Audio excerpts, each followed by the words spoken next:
Welcome to the deep dive. Today, we're really focusing in on the current buzz around a potential nuclear agreement between the U.S.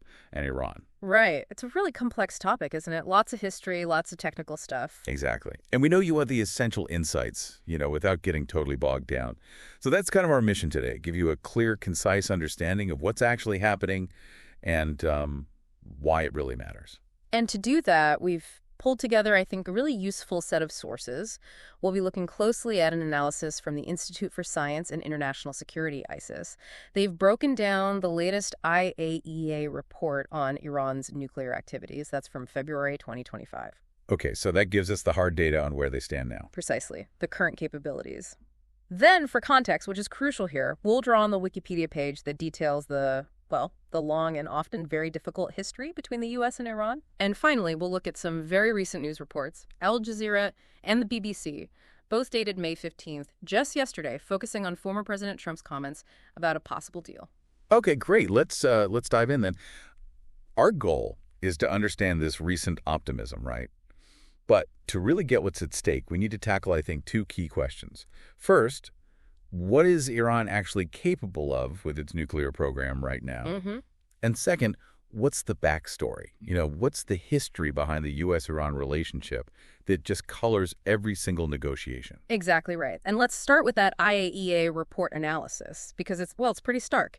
What immediately jumps out is the speed. The speed at which Iran could potentially produce weapon-grade uranium, that's the highly enriched stuff you need for a bomb. Okay. The report suggests that at their Fordow site, the Fordow Fuel Enrichment Plant, Iran could take its current stock of 60% enriched uranium and convert it into enough weapon-grade material for about 7 nuclear weapons in just about 3 weeks. 3 weeks, wow. And, maybe even more startling, they could potentially produce that initial amount needed for the first weapon in less than 1 week. Less than a week. Okay, let that sink in. So they're not starting from scratch here. They have the material, they have the facilities to escalate really fast. That's the key takeaway, the short timeline. What else from that IAEA report gives us a sense of their current nuclear status? Well, it also mentions that Iran's been taking its 20% enriched uranium and bumping it up to 60%. But they're doing this at a rate that their current 20% stockpile probably can't sustain for too much longer. Maybe 6 months or so after the report date. Okay, so that specific pathway has limits. It seems so. Yep. Looking overall at their total enriched uranium stocks, all levels, and the centrifuges they have at Fordow and Natanz, the analysis suggests they have enough material right now to produce weapon-grade uranium for over 10 nuclear weapons within just 1 month. 10 weapons in a month. And that number could potentially climb to around 17 by the end of the 4th month if they decided to use, all their available enriched uranium. That's a substantial capability. Now, the report mentions strengthened IAEA safeguards at Fordow. Why the extra scrutiny there specifically? It's directly because of that increased production of the very sensitive 60% highly enriched uranium, the HEU, that's getting very close to weapons grade, so naturally the IAEA is focusing its efforts there. Makes sense. They also put in place what they called a strengthened safeguards approach at a storage site in Esfahan. This is important because a large amount of their 60% and 20% HEU was thought to be stored there. Although, it's worth noting, the specific amounts at specific sites aren't really reported publicly anymore. Less transparency there, too. Exactly. And the IAEA has been pretty vocal about its concern. Iran is the only non-nuclear weapon state that's producing and accumulating uranium enriched to such a high level. And adding to that concern, Iran withdrew the designation for some experienced IAEA inspectors. How badly does that affect verification efforts? Oh, it's a major problem. A huge blind spot, really. Losing experienced inspectors, people who know the program, it severely limits the IAEA's ability to effectively monitor what's going on. Right. The agency itself said they've lost continuity of knowledge on really crucial things like how many centrifuges Iran is making or storing, their heavy water situation, uranium, or concentrate inventory. So they just don't have the full picture anymore. It's much, much harder for them. The picture is incomplete, definitely less up to date.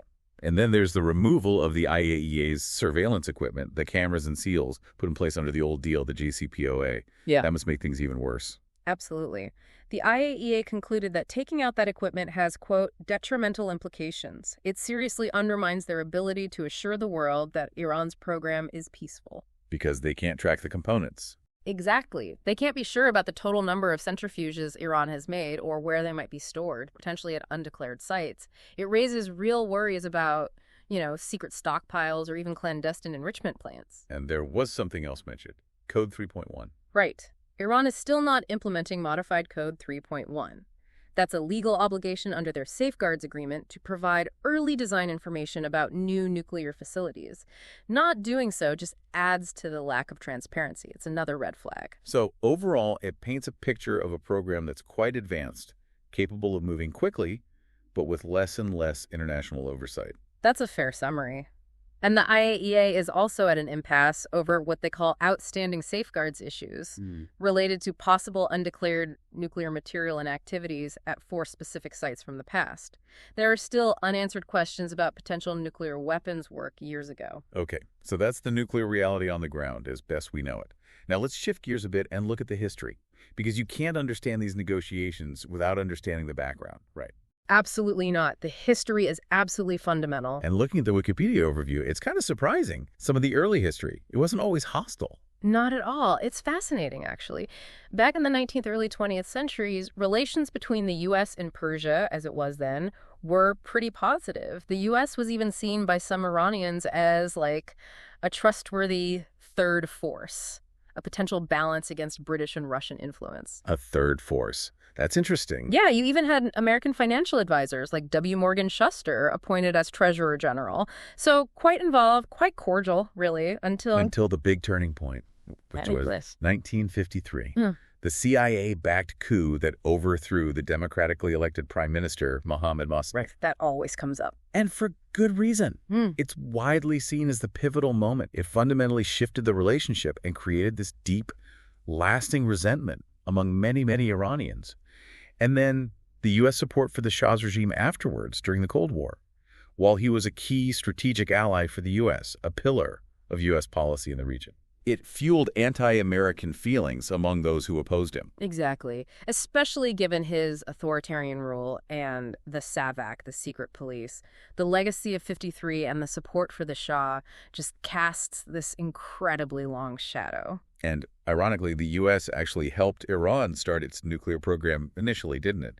Under Atoms for Peace. That's right. Under President Eisenhower's Atoms for Peace initiative in the 50s and 60s, the U.S. provided Iran with its first research reactor, the Tehran Research Reactor, and even supplied the highly enriched uranium fuel for it.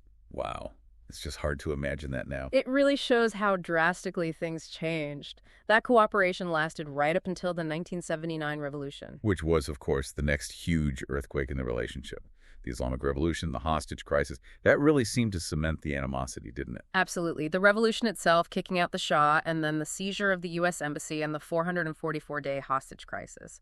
That, plus the subsequent severing of diplomatic ties in 1980, just ushered in this era of, well, profound and pretty much continuous antagonism. And the history since then, as outlined on Wikipedia, it's just been one thing after another, hasn't it? It really has. You look through the different administrations, Carter dealing with the revolution and hostages, Reagan with the Iran-Iraq War, the Iran-Contra scandal, the tragic downing of the Iran Air passenger jet by the USS Vincennes. Yeah. Then Bush Sr. and Clinton bringing in more sanctions, George W. Bush labeling Iran part of the axis of evil, Obama negotiating the JCPOA nuclear deal. Only for the Trump administration to withdraw from it and implement maximum pressure. Right. And then the Biden administration tried, but ultimately failed, to revive the JCPOA. It's just this long, complex cycle of tensions, sanctions, occasional diplomatic openings that often falter. Which brings us right up to today and the second Trump administration starting in 2025. The Wikipedia entry notes some pretty contradictory rhetoric, threats of obliteration alongside hints of wanting a new deal. It does. It highlights that inconsistency we often see. Very tough talk, the return of maximum pressure rhetoric, but also this stated desire to strike some kind of new agreement. It mentions that while Iran's supreme leader, Khamenei, initially seemed to dismiss further talks, negotiations between U.S. and Iranian officials reportedly did get underway back in April 2025. Even while other tensions are happening, like that bill targeting Iran-backed militias in Iraq. Exactly. It shows the different tracks operating simultaneously, pressure and diplomacy, often in tension with each other. Okay, so that history, that context, sets the stage perfectly for this recent optimism we've been hearing about in the news from Al Jazeera and the BBC. Trump's been out in the Gulf, claiming they're getting close to an agreement, saying Iran has sort of agreed to the terms. What's supposedly behind this optimism? Well, according to those reports, Trump seems to be pointing to some recent, though not really specified, statements coming from Iran. More concretely, they mention comments made by Ali Shamkhani. He's a very senior figure and advisor to the Supreme Leader. Shamkhani reportedly indicated in some interviews with U.S. media that Iran might be willing to accept far-reaching curbs on its nuclear program, and it's a big but, in exchange for lifting sanctions. What kind of curbs were mentioned? The reports suggest things like formally committing not to develop nuclear weapons, diluting their existing stockpiles of highly enriched uranium, and accepting international inspections. Those do sound like potentially significant concessions, if true. They would be. And the reports also mention intensified diplomatic activity, talks happening apparently in Oman, and a new U.S. proposal delivered to Tehran. So clearly things are happening behind the scenes. Right, it's not just talk. A senior U.S. official was quoted calling the latest talks encouraging. Yes, and saying there was an agreement to keep working on the technical details with plans for more meetings. So there's momentum, it seems. But there's always a but, isn't there? Both sides admit serious differences remain. Absolutely. That's crucial context. The optimism is tempered by reality. And the sticking points sound very familiar. Iran refusing to completely halt all uranium enrichment. That's their red line, isn't it? It has been consistently, yes. While Shamkhani's reported comments suggest openness to perhaps lowering enrichment levels and reducing stockpile sizes, the reports say Iran is insisting these reductions happen gradually and not go beyond the limits set in the original 2015 JCPOA, the deal Trump pulled out of. So agreeing to limits, but maybe not the complete halt the U.S. might want, and wanting it phased in line with the old deal. That seems to be the shape of the disagreement. And there's also apparently still argument over where any excess enriched uranium Iran agrees to give up would actually be transferred to. Logistics matter. And the role of Qatar in all this, it seems quite central now. Trump even thanked the emir. Yes, Qatar has really stepped up as a key mediator here. They have decent working relationships with both Washington and Tehran, which is quite rare. They've played that role before, haven't they? They have in various regional contexts. Their active involvement now suggests a real push, probably by multiple parties, including themselves, to find a diplomatic off-ramp and try to cool down regional tensions. Trump acknowledging the emir's efforts, particularly mentioning avoiding past military action, highlights how high the stakes are. Okay, so it's a really complex moving picture. Let's try and synthesize this a bit, bring the strands together. We've got the IAEA report showing Iran's significant, rapid nuclear capability and reduced transparency. Check. We've got this incredibly long, tangled, often hostile history between the U.S. and Iran. And now we have this current burst of optimism, these negotiations, Trump talking up a deal, but with serious sticking points remaining. So thinking about Iran's demonstrated ability to enrich uranium quickly, what are the real implications if they do reach some kind of deal now? That is the critical question, isn't it? Because even if Iran agrees to certain limits, lower enrichment levels, smaller stockpiles, the fundamental reality is they've now shown they can produce near weapon-grade material very fast. The knowledge is there. The capability exists. Exactly. So any new agreement would need incredibly robust, intrusive verification measures, much more than before, arguably, to provide confidence that Iran is actually adhering to the terms. This is vital, especially given the current issues the IAEA has with access and, that continuity of knowledge. So a deal might push back the timeline, the breakout time. Yeah. But the underlying capability remains a concern. Precisely. A deal would aim to lengthen that breakout time significantly and provide clear early warnings of any cheating. But the technical know-how, the infrastructure potential, that doesn't just vanish. Any deal has to grapple with that new reality of Iran's shortened potential timeline. Okay. And given that history of mistrust, failed deals, why the optimism now? What could be different this time around? Or is it just hopeful thinking? Well, motivations might be shifting. For the U.S., a second Trump administration might see a deal, even one different from the JCPOA, as a major foreign policy win, something tangible. Right, a deliverable. For Iran, the economic pressure from sanctions is immense. It's crippled their economy for years. Genuine sanctions relief would be a huge incentive. The fact that someone like Shamkhani is even publicly discussing compromises, even with caveats, could signal maybe a recalibration in Tehran's strategic thinking, perhaps. But the potential pitfalls are still huge. Oh, absolutely. The deep-seated mistrust on both sides hasn't gone away. The mixed signals, optimistic talk versus hardline red lines are still there. History teaches us these things are incredibly fragile. It wouldn't take much for it to fall apart again. And the role of mediators like Qatar seems more important than ever in just keeping the conversation going. Definitely. Regional actors have a huge stake in avoiding conflict. Qatar's diplomatic efforts provide essential communication channels. They could be really instrumental in sort of bridging the remaining gaps if it's possible. We also have to acknowledge, though, that some of Trump's very public optimism could just be Right. strategy, right? Posturing during a Gulf tour. That's a very important point.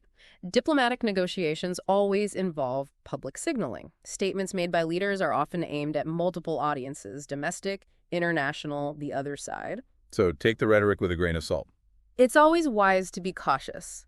Focus on the concrete actions, the actual text of any potential agreement, rather than just the optimistic sound bites. Okay. This has been incredibly helpful in untangling things. I feel I've got a much better handle on the key dynamics now. Good. I think the key takeaways are really this. Yes, there's renewed talk, even optimism from President Trump about a potential nuclear deal, but significant gaps, particularly around uranium enrichment, clearly remain. Right. And all this is happening against the backdrop of Iran's proven rapid enrichment capability. That IAEA data is crucial, and of course that long, incredibly complex history of U.S.-Iran relations. Conflict, mistrust, brief moments of cooperation, it's all in the mix. So given everything we've talked through Iran's nuclear know-how now, the decades of bad blood, the obstacles still facing negotiators, here's something for you, the listener, to think about. What would a truly effective, truly lasting agreement actually need to contain in this current environment? What are the biggest hurdles to actually getting there? And maybe step back even further. Whether a deal's reached or not, what are the potential long-term ripple effects for stability across the entire Middle East? These were big, important questions, maybe ones to delve into more deeply yourself by exploring the history or the technical side. Thanks for joining us for this deep dive.